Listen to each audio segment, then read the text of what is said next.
In Scotland, we're a nation of wildlife lovers, from ospreys to otters, from badgers to bats. We all love wildlife. It's part of what makes Scotland special and unique.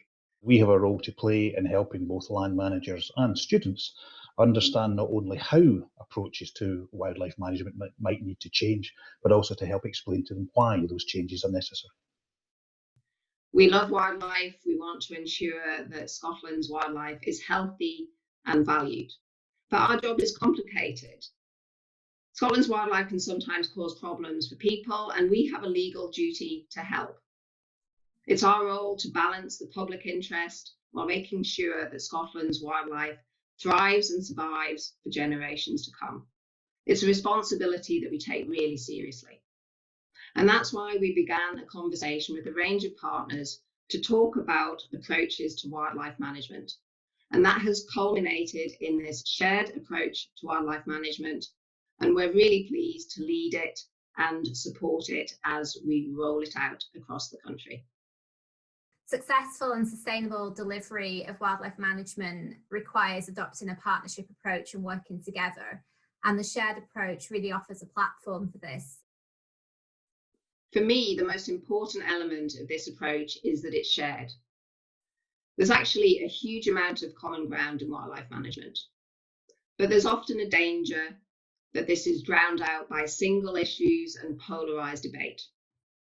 Sharing the responsibility means that we have to look for what we have in common together. We all have a desire to live in Scotland in which the importance of its wildlife is recognised and the approach that everyone takes is measured, informed and balanced.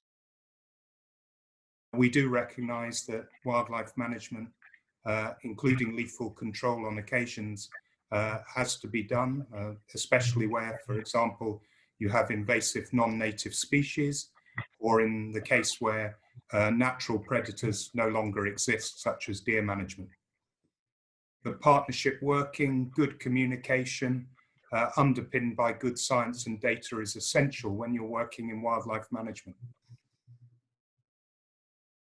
All of us have a responsibility to wildlife that's not always well served, where emotion and politics overshadow evidence and sensible, professionally delivered best practice. So with willingness across Scotland to recognise the value of the shared approach, our belief is that wildlife can benefit enormously. We are actually land managers in our own right. We have about 4,500 hectares of land that we manage across Scotland, across a range of different farming systems. So we see that we'll benefit, as like any other land manager. There'll always be wildlife issues arising, whether it's to do with geese down and around our Dumfries site, or whether it's to do with sea eagles on the west coast. But we also feel that wildlife itself will benefit if we can achieve a more consistent approach to wildlife management within any one area. Then that can only be good for the wildlife concerned. We know that the priorities are to develop meaningful collaboration between partners and practitioners. We want to develop confidence in our knowledge and transparency in our data and how we use it. Now, we know that there'll be challenges. This is a difficult and emotive subject at times, but by using the shared approach, this will help us work constructively with all our partners to tackle these issues jointly and help us develop shared solutions.